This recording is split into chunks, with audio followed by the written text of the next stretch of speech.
All right, Kenman here, and today we will continue to show how deep that Kizer has set its claws into my bank account. So many great sales, and I cave easily. Here we are, more from Kizer. There's two of them. Excite Bike. Before we start, I'm not sponsored by anyone. I purchase everything at retail price. I do these videos because I love discussing knives and sharing info and ideas with others. If you have any questions or thoughts for me, please comment below. All right. If you are part of the channel, then you will have seen that whenever Kizer has a sale, I usually post a little link. I am not affiliated. I don't know why I'm tearing this off there. This one we will open later. I don't know which one we're opening now. That's what's great. We got two here. We're going to find out. Tape bag on the floor. Yeah, which one will it be? Exciting. Yeah, here it is. Let's go. Kizer's sales have been excellent. They have awesome stuff. You know, like I say, I'm not sponsored, but when I have a company bag on the floor that makes some stuff that I like and I enjoy, I will continue to look at their other stuff and give them business. Then, if they also have good sales on those items, why wouldn't you? Here we are. Any guesses on which I picked up from the last one? I am stoked. Okay, the normal cloth info card. There it is. I always say Kizer is awesome. They throw in some extra screws like hardware with their knives. So if you end up stripping one out or something, you've got a little replacement. It's very cool. It's nice that they do that. Got all those little bags labeled in a drawer. Again, it's smaller than I thought. Mini bag on the floor. The Kizer.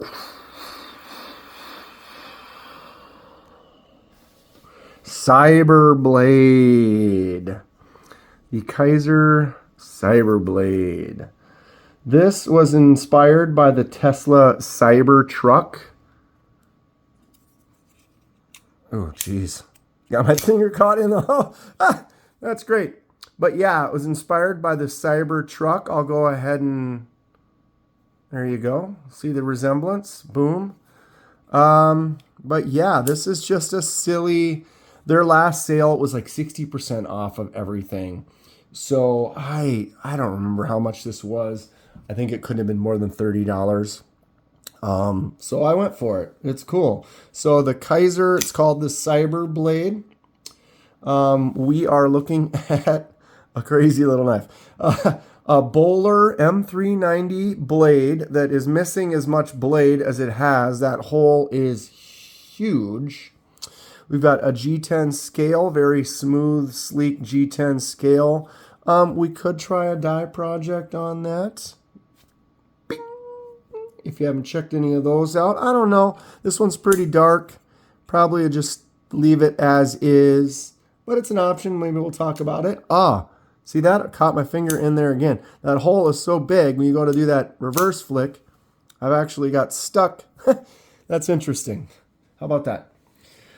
So it is a liner lock. You can see that liner lock there. They do have the slight cutout right there, a little deeper on this side so you can get access to it.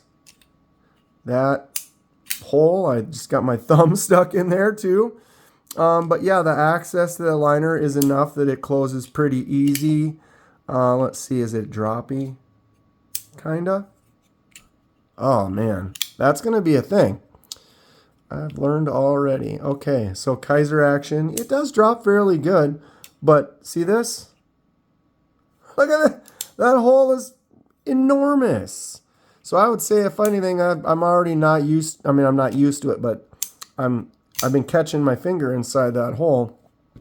That's something to consider. Doesn't need to be so huge. I usually like a big flicking hole, but man, that thing is. So, clip swap.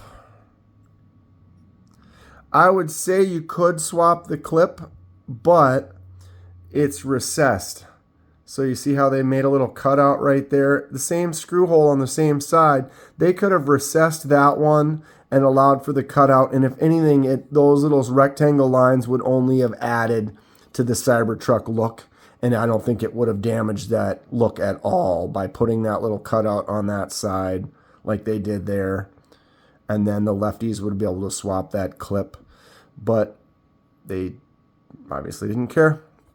Also, the thumb stud triangle wedge thing is only on the one side.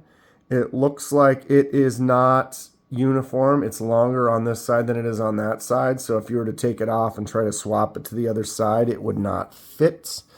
So this is basically, it looks like they could have designed that to go on either side. And they could have easily done that, but it was like almost like purposefully left out. Like it could have been so easy to do, and they almost purposely made this fully a right side setup. So let's try to finger flick this without getting stuck. Okay, that works. It's actually a little easier because you don't get as much stuck in there on that side. But oh, see there. What do we call this? Frustration. Yeah, and you just want to just one hand open it. It's either in there too much or not in there enough. That is, I'm not a fan of that. Oh yeah, and my thumb gets stuck easily. So if you try to get real high up on that ramp, you can kind of stay outside of the hole. So if I push way up there, well, you can see I'm not a big fan. Like, this is the first time where that flicking hole has kind of been, it hinders the opening ability. I don't know if I really like that. Yeah, let's get some close-ups, though, of just the design of this. There's a glass breaker on the back. I don't really care for that. I mean, it doesn't really stick out too much, and it doesn't seem too distracting because this is so small, but I'm not a fan. I usually don't care if there's a glass breaker on there or not. Or I almost would say I'd look better without it. It's kind of a modified Tonto blade. That tip is almost straight up and down. You're sitting there, man, look at the angle of the push you could get on that. Go here or right in there. Very interesting. The space in there is almost 2-finger. I have skinny fingers. I have long hands, but I have skinny fingers, and they are still, it's kind of, feels like they're getting smushed into there. So it's really kind of more of a 1-finger, and which then that puts my middle finger directly on that point right there, which it's not super hot spot, but it kind of is because this is recessed more and that sticks out. So this little spot right there, I can feel that as a hot spot when I grab it. Same thing on the right hand side. So yeah, if that was a little wider or a little narrower, so it's just more of a 1-finger, and then that would put your next finger up on the top like that rather than kind of right in between. If you had some real thick fingers, that would probably fit fine. It doesn't feel too bad the way my thumb wraps over the top of that. I'm kind of interested to mess around with this. There are, holy cow, look at, look at, okay, it's a small knife.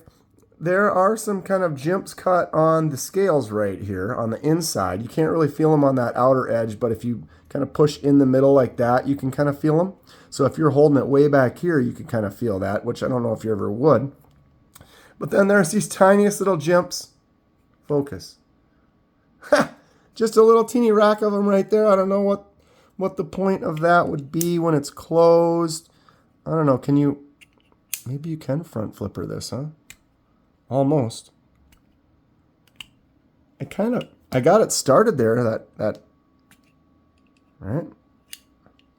I don't think that's designed to be a front flipper, but I feel like if I messed with it and I was good at it, I could almost get it to go.